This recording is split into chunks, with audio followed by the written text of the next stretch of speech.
دل صاف کیسے ہوگا, دل نرم کیسے ہوگا, آئیے آج اس کا نسخہ بھی لے لیجیے, اور وہ بھی انشاءاللہ حدیث پاک سے ہی پیش کروں گا. اللہ کے نبی علیہ الصلوۃ والسلام فرماتے ہیں کہ بے شک جیسے لوہے پر زنگ چڑھتا ہے ایسے ہی دل بھی زنگ آلود ہو جاتے ہیں. عرض کی گئی یا رسول اللہ صلی اللہ تعالی علیہ وسلم دل کے زنگ کا علاج کیا ہے؟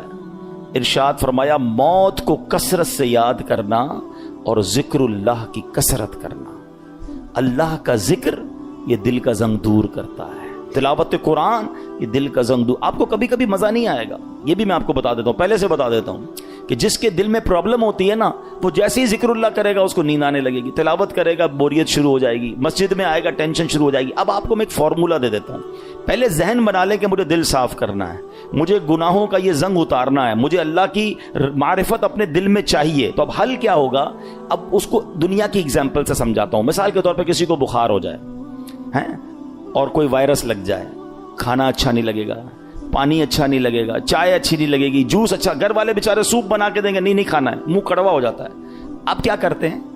اچھا نہیں لگتا پھر بھی کھاتے ہیں. آپ کو یہ پتا ہے بیک آف دا مائنڈ کہ تھوڑے دنوں کی بات ہے, بلکہ فیملی اچھی نہیں لگتی, بچے اچھے نہیں لگتے. جب بندہ بیمار ہوتا ہے تو ہم بچوں کو گھر سے تو نہیں نکال دیتے, ہمیں پتا ہے طبیعت میری خراب ہے. تھوڑے دن کے بعد جیسے ہی بیماری ہٹے گی کھانا بھی اچھا لگے گا, بچے بھی اچھے لگیں گے, ماحول سارا ٹھیک ہو جائے گا. پرابلم میرے اندر ہے, ہم کنٹینیو کھاتے ہیں. بالکل اسی طرح جب آپ کو ذکر الہی میں مزہ نہ آئے, تلاوت میں لطف نہ آئے, درود پاک میں وہ جو چاشنی ہے نہیں مل رہی, سجدوں کی لذت نہیں مل رہی, بھاگ نہیں جانا مسجد چھوڑ کے, عبادت کرنا چھوڑ نہ دیں, تسبیح رکھ مت دیجیے گا. یہ بیماری ہے جو آپ کو نہیں کرنے دے رہی, آپ کنٹینیو کرتے رہیں. ایک وقت آئے گا دل کا زنگ دور ہوگا, ہر ذکر الہی آپ کو مزہ دینے لگے گا, ہر سجدے میں آپ کو معرفت ملنے لگے گی, ہر تلاوت کا ذوق آپ کو ملتا رہے گا. آپ دعا کے لیے ہاتھ اٹھائیں گے, آپ کے آنسو بہنا شروع ہو جائیں گے, کیونکہ اس ٹائم تک آپ کو یہ کرنا پڑے گا تاکہ یہ دل کا زنگ دور ہو جائے. اور جب اللہ کے نبی نے فرما دیا ہے کہ موت کو کثرت سے یاد کرنا اور ذکر الہی دلوں کے زنگ کو دور کرتا ہے. ایک اور پرابلم یہ ہے, ہم موت بلائے بیٹھے ہیں, ہمارے سامنے جنازے اٹھ رہے ہیں, ہمارے سامنے لوگ دنیا سے جا رہے ہیں, ہم قبرستان جاتے ہیں وہاں بھی لوگ فون پہ مستی مذاق کر رہے ہوتے ہیں. ارے پہلے کا دور کیسا تھا, جب جنازہ ہوتا تھا نا, میت کے رشتہ دار کو ڈھونڈنا مشکل ہو جاتا تھا. لوگ کہتے کیسے ڈھونڈے, سارے ہی رو رہے ہیں. اور سب کیوں روتے تھے؟ ان کو میت سے اتنا پیار نہیں ہوتا تھا, سب کو اپنی موت یاد آتی تھی. وہ قبرستان دیکھ کر سمجھ جاتے تھے کہ ہم نے جانا ہے, مگر ہم موت بھلائے بیٹھے ہیں. کبھی کبھی ان چیزوں کو یاد کرنا چاہیے. آگے سنیے, ایک مرتبہ ایک عورت بی بی عائشہ صدیقہ رضی اللہ تعالیٰ عنہا کی خدمت میں حاضر ہوئی, دل کی سختی کی شکایت کی. حضرت عائشہ نے فرمایا اکثری من ذکر الموت, موت کو کثرت سے یاد کرو. چند دن کے بعد وہ عورت آئی اور بی بی عائشہ کا شکریہ ادا کرتی ہیں, کہتی ہیں جب سے میں نے موت کو یاد کرنا شروع کیا یہ بات رنگ لائی ہے, میری دل کی سختی دور ہو گئی ہے. تو کاش ہمیں یاد آئے, کبھی کبھی ویسے ہی قبرستان چکر لگا لیا کریں, دعا پڑھنے چلے جائیں, اندازہ ہو کہ دیکھو کون کون چلا گیا. کسی کا بڑا محل تھا, کسی کا ڈیفنس میں بنگلہ تھا, ڈیفنس کے قبرستان ہی چلے جائیں تو ڈیفنس میں رہنے والے وہاں تدفین ہے نا. ایک اور چیز سمجھا کریں آپ, دنیا میں اور آپ ایک سیکوینس کے ذریعے آئے.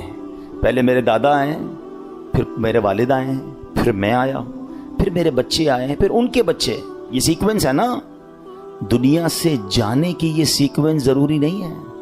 ایسا نہیں ہو کہ دادا ہی پہلے جائیں گے, ابو ہی بعد میں جائیں گے, پھر میں جاؤں گا. نہیں, دادا دنیا میں ہوتا ہے پوتا چلا جاتا ہے, والد ہوتا ہے جوان بیٹا چلا جاتا ہے. آپ نے نہیں دیکھا قبرستان جائیں نا, 15 سال کے بچے کی بھی قبر ملے گی, 5 سال کے بچے کی قبر بھی ملے گی, 75 سال کے بوڑھے کی قبر بھی ملے گی. اٹ مینز میں بھی کبھی بھی جا سکتا ہوں.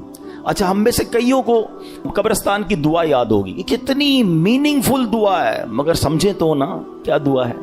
السلام علیکم یا اہل القبور یغفر اللہ لنا ولکم وانتم سلفنا ونحن بالاثر. مشکات شریف حدیث کی دعا ہے, پیارے آقا یہ دعا کیا کرتے. معنی کیا ہے؟ السلام علیکم یا اہل القبور, اے قبر والو تم پر سلامتی ہو. پھر کیا فرمایا؟ یغفر اللہ لنا ولکم, اللہ تمہاری اور ہماری مغفرت فرمائے. مگر جو اگلا جملہ ہے نا, انتم سلفنا ونحن بالاثر, تم پہلے چلے گئے ہو, ہم بعد میں آنے والے ہیں. کاش یہ بات سمجھ آ جائے کہ میرا ٹھکانہ وہی ہے, جانا ادھر ہی ہے. کون سی ترم خانی کام آئے گی, کون سا جاہو جلال کام آئے گا, کون سے پیسے کام آئیں گے, کون سی پراپرٹی کام آئے گی, سب کچھ ادھر رہ جائے گا. اعمال کام آئیں گے. 2 گز کی قبر ہے, اربوں پتی کو بھی لٹھے کا کفن ہے, اور فٹ پاتھ پر مرنے والے کو بھی وہی کفن ہے. یہ میرا لباس ہوگا, یہ میری قبر ہوگی. تو موت کو کثرت سے یاد کرنا یہ دل کو نرم کر دیتا ہے, یہ اس دل کی سختی کو دور کرتا ہے. اللہ اکبر. اے میرے پیارے اسلامی بھائیوں, اسی طرح اللہ والوں کی جو نگاہ ہوتی ہے نا, ہاں وہ کہتے ہیں نا, یک زبانہ صحبت با اولیاء بہتر اسد سالہ طاعت بے ریا. سینکڑوں سال کی بے ریا عبادت ایک طرف, کسی ولی کامل کی صحبت ایک طرف. اللہ والوں کی صحبت میں بیٹھے, ان کی نگاہ سے, ان کی صحبت سے دل کا زنگ اتر جاتا ہے. ہاں اسی طرح علماء کہتے ہیں اللہ والوں کی دشمنی جو ہے نا, کسی اللہ والے کی گستاخی, چاہے گناہ تھوڑا تھوڑا کر کے دل سخت کرتا ہے, یہ وہ گناہ ہے جو ڈائریکٹ دل کو سخت کر دیتا ہے, دل بالکل مردہ ہو جاتا ہے جو اللہ کے ولی سے دشمنی کرتا ہے. تو یہ حدیث بھی بتا رہی ہے, قرآن کی آیتیں بھی بتا رہی ہیں کہ دل صاف ہونا چاہیے, دل اللہ کی رحمتوں کے نزول کی جگہ ہونی چاہیے. مگر جن کے دل سخت ہو گئے ہیں وہ غور کریں. اب آئیے میرے پیارے اسلامی بھائیوں, حدیث پاک, یہ دل کی سختی سزا کتنی بڑی ہے. اللہ کے نبی علیہ الصلوۃ والسلام فرماتے, ترمذی شریف کی حدیث ہے, ان ابعد الناس من اللہ قلب القاسی. فرماتے سخت دل والا سب سے بڑھ کر اللہ سے دور ہے. Nobody talk about it. کوئی بات ہی نہیں کرتا. ارے دل سخت ہے, یہ دل نرم ہے. اگر دل سخت ہو گیا نا تو پھر اللہ سے سب سے زیادہ دور وہ ہو جائے گا. حضرت مالک بن دینار جیسی عظیم ہستی کا فرمان سنو. فرماتے بندوں کو جو سزائیں دی جاتی ہیں ان میں سب سے بڑی سزا یہ ہے کہ بندے کا دل سخت کر دیا جاتا ہے.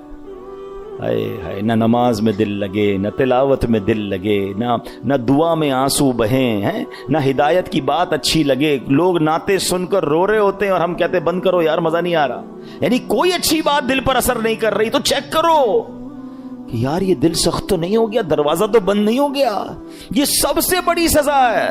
حضرت مالک بن دینار کہتے ہیں بندے کو جو سب سے بڑی سزا دی جاتی ہے وہ اس کا دل سخت ہو جاتا ہے.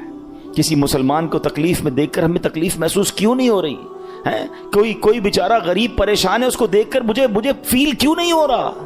اگر ہو رہا ہے اللہ کا شکر ادا کریں. اگر مسجد میں آنے کو جی چاہتا ہے اللہ کا شکر ادا کریں, اور مسجد میں آ کر بھاگنے کو جی چاہتا ہے, there is something wrong in your heart. اس سے بڑھ کر رحمتوں والی جگہ کون سی ہے؟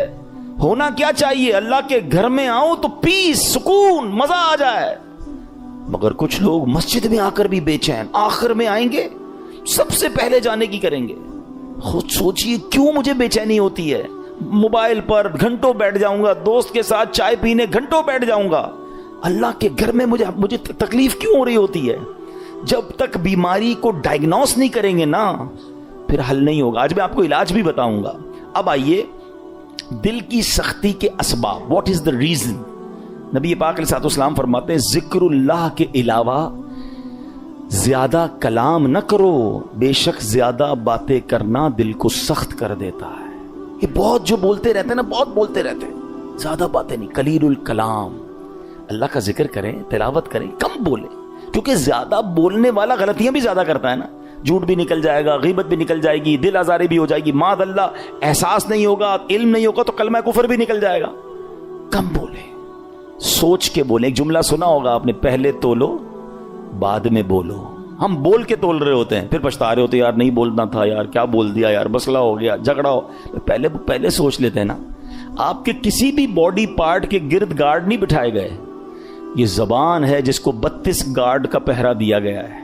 32 دانت کے پیچھے زبان ہے نا, مگر جب یہ چلتی ہے سارے گارڈز پیچھے چھوڑ کر کسی کا دل توڑتی ہے, کسی کا سر پھوڑتی ہے, کسی کے خاندان برباد کر دیتی ہے. سوچئے, زیادہ بولنا دل کو سخت کر دیتا ہے. یوں ہی زیادہ ہنسنے سے بھی دل سخت ہو جاتا ہے. حدیث پاک میں ہے ان کثرت الضحک تمیت القلب, بے شک زیادہ ہنسنا دل کو مردہ کر دیتا ہے. ہر وقت ہنسی مذاق, کچھ لوگ ہوتے ہیں جن کا کام یہی ہوتا ہے, تو ہر وقت نہیں ہوتا. کبھی کبھی مزاح کرنا اور ہے, مگر ہنسی مذاق میں بھی دل آزاری کی اجازت نہیں ہے نا. آپ مسکرانے والی بات کریں, اچھی بات ہے, لیکن ہر وقت ایک ہی کام میں لگے ہوئے ہیں اور پھر جھوٹ بول بول کے ہنسا رہے ہیں, یہ دل کو مردہ کر دیتا ہے. اچھا پھر زیادہ کھانا، بالخصوص حرام حلال کی پرواہ کیے بغیر کھاتے چلے جانا، یہ بھی دل کو مردہ کر دیتا ہے۔ تو اللہ کرے کہ یہ بھی ہمیں سمجھ آ جائے۔ آپ جب بھی دیکھ لیں آپ زیادہ کھائیں گے، آپ کو عبادت کو جی نہیں چاہے گا، آپ کو نیند آنے لگے گی، سستی ہو جائے گی۔ رمضانوں میں لوگ زیادہ عبادت کرتے ہیں، جو کم کھاتے ہیں آپ دیکھیں وہ عبادت زیادہ کر رہے ہوں گے۔ تو کم کھانا، اور حرام سے تو پہلے ہی بچنا ہے، حلال ہی کھانا ہے۔ اب دل کو سب سے زیادہ جو نقصان دینے والی چیز ہے نا، موسٹ ڈینجرس، وہ ہے گناہ۔ گناہ کا جو سائیڈ ایفیکٹ ہے نا، جو گناہ چھوٹا ہو یا بڑا، جتنا بڑا گناہ ہوگا وہ اتنا دل کو افیکٹ کرے گا، مگر ہر گناہ دل کو ڈیمیج ضرور کرتا ہے، اس میں روحانیت کم کرتا ہے، اس کے اندر یوں سمجھیے برائی، جیسے جیسے برائی کرتا جائے گا، پھر کچھ لوگوں کی کنٹینیو عادت ہوتی ہے برائی کی، وہ دل کو سخت کر دیتی ہے۔ تو اے میرے پیارے اسلامی بھائیوں، قرآن کیا کہتا ہے؟ بل ران علی قلوبہم ما کانوا یکسبون، بلکہ ان کے کمائے ہوئے اعمال نے ان کے دلوں پر زنگ چڑھا دیا ہے۔ قرآن کہہ رہا ہے زنگ چڑھ جاتا ہے، اپنے ہی اعمال جو ہیں برے اعمال دلوں پر زنگ چڑھا دیتے ہیں۔ اب یہ تو ہو رہا ہے، ہم تو کر رہے ہیں۔ جان لو کہ اللہ تمہارے اعمال سے ہرگز بے خبر نہیں ہے، جو کچھ ہم کر رہے ہیں نا سب اللہ دیکھ رہا ہے۔ ہم بعض اوقات لوگوں سے، رشتہ داروں سے، دوستوں سے چھپانے کی کوشش کر رہے ہوتے ہیں، شہر تبدیل کریں گے، علاقہ تبدیل کریں گے، دروازہ بند کر دیں گے، دنیا میں کوئی نہ دیکھ لے۔ بار بار قرآن انڈیکیٹ کر رہا ہے وَمَا اللَّهُ بِغَافِلٍ عَمَّا تَعْمَلُونَ، اللہ تمہارے اعمال سے ہرگز بے خبر نہیں، وہ دیکھ رہا ہے۔ تو کاش یہ خیال دل میں راسخ ہو جائے کہ میں جو کچھ کرتا ہوں اچھا کر رہا ہوں یا برا کر رہا ہوں، رب دیکھ رہا ہے۔ پھر اس کے بعد تمہارے دل سخت ہو گئے۔ یہ کس کی بات ہو رہی ہے؟ بنی اسرائیل کا ذکر ہو رہا ہے۔ ان پر بڑے انعامات ہوئے، بڑی مہربانیاں کی گئی بنی اسرائیل پر، شکر کی بجائے یہ نافرمانی کرتے تھے۔ فرعون سے اللہ نے نجات دی، پھر انہوں نے ناشکری کی، تورات عطا کی، پھر ناشکری کی، بچڑے کی پوجا کی، اللہ نے اس پہ توبہ کی توفیق دے دی، پھر ناشکری کی۔ 70 افراد کو کوہ طور پر بلایا، انہوں نے پھر ناشکری کی، انہیں منو سلوہ عطا کیا، پھر ناشکری کی، انہیں قدرت کی نشانیاں دکھائیں، پھر ناشکری کی۔ اللہ پاک کی نافرمانیوں میں مصروف رہے، ایک کے بعد ایک نافرمانی، ایک کے بعد ایک گناہ کرتے رہے، یہاں تک کہ ان کے دل سخت ہو گئے۔ مگر اب قرآن کیا کہتا ہے؟ کتنے سخت ہوئے؟ فَهِيَ كَالْحِجَارَةِ، تو وہ پتھروں کی طرح ہو گئے۔ اب پتھر کتنا سخت ہوتا ہے سمجھیے گا، یاد رکھیے سختی کی اور بھی چیزیں ہوتی ہیں، لوہا بڑا سخت ہوتا ہے، لکڑی بڑی سخت ہوتی ہے، مگر لوہا آگ سے نرم ہو جاتا ہے، لکڑی پانی سے نرم ہو جاتی ہے، مگر پتھر کتنا سخت ہوتا ہے، گرمائش میں پگھلتا ہے، ہتھوڑے مار مار کے اس کا برادہ تو کر سکتے ہیں، چورا چورا کر سکتے ہیں، مگر نرم نہیں کر سکتے۔ تو قرآن نے مثال کیا دی کہ دل پتھر سے سخت ہو گئے۔ اچھا پھر کہا او اشد قسوہ، پتھر سے بھی زیادہ سخت ہو گئے۔ اللہ اکبر، ان دلوں کا عالم کیا ہوگا کہ جن کو قرآن کہہ رہا ہے کہ تمہارے دل پتھر جیسے سخت بلکہ اس سے بھی زیادہ سخت ہو گئے۔ اللہ اکبر۔ اے میرے پیارے اسلامی، حالانکہ پتھر کی ایک اور تعریف قرآن خود آگے بیان فرما رہا ہے، وَإِنَّ مِنَ الْحِجَارَةِ لَمَا يَتَفَجَّرُ مِنْهُ الْأَنْهَارُ، پتھر میں تو کچھ وہ ہیں جن سے ندیاں بہتی ہیں، وَإِنَّ مِنْهَا لَمَا يَشَّقَّقُ فَيَخْرُجُ مِنْهُ الْمَاءُ، اور کچھ وہ ہیں جو پھٹ جائیں تو ان سے پانی نکلتا ہے، وَإِنَّ مِنْهَا لَمَا يَهْبِطُ مِنْ خَشْيَةِ اللَّهِ، اور کچھ وہ ہیں جو اللہ کے ڈر سے گر پڑتے ہیں، یعنی پتھر بھی اللہ کا خوف کرتے ہیں۔ پھر فرمایا وَمَا اللَّهُ بِغَافِلٍ عَمَّا تَعْمَلُونَ، اور اللہ تمہارے اعمال سے ہرگز بے خبر نہیں۔ اب یہاں بڑی یونیک معلومات، اسٹونز کے بارے میں، پتھر کے بارے میں قرآن نے کیا فرمایا؟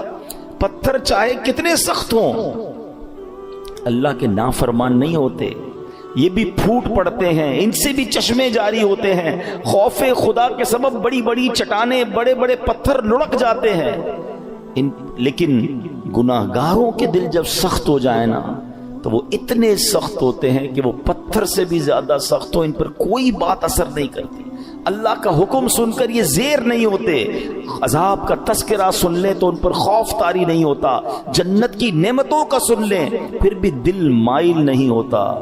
اے میرے پیارے اسلامی بھائیو، غور کیجیے، آج کے دور میں بھی بعض اوقات ایسے بندے دکھتے ہیں کہ جن کے دل سخت ہو جاتے ہیں، اور سختی کی قرآن نے وجہ جو تفسیر میں ہم نے سنی کہ گناہ پر گناہ، ایک کے بعد ایک دوسرا گناہ۔ حدیثوں میں یہ مضمون ملتا ہے کہ بندہ جب ایک گناہ کرتا ہے نا تو اس کے دل پر ایک نقطہ لگ جاتا ہے، بلیک ڈاٹ۔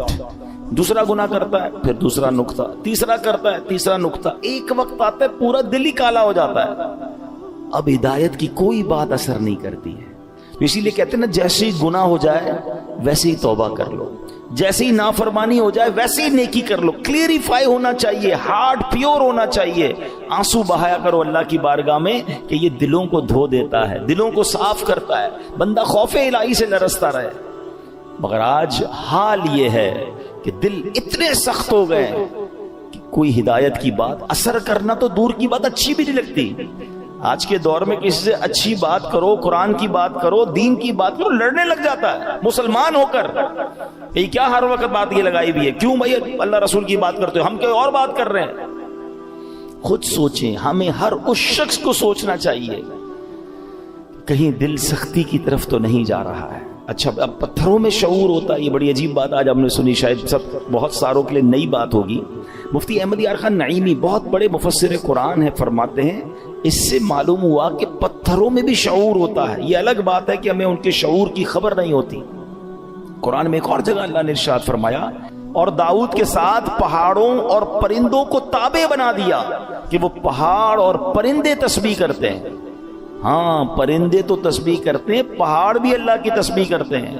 آپ نے نہیں سنا ابو جہل کے ہاتھ میں کنکر تھے نا، کیا آ کر کہا تھا اس نے اللہ کے نبی کو کہ اے محمد صلی اللہ علیہ وسلم، اللہ کے سچے نبی ہو تو بتاؤ میری مٹھی میں کیا ہے؟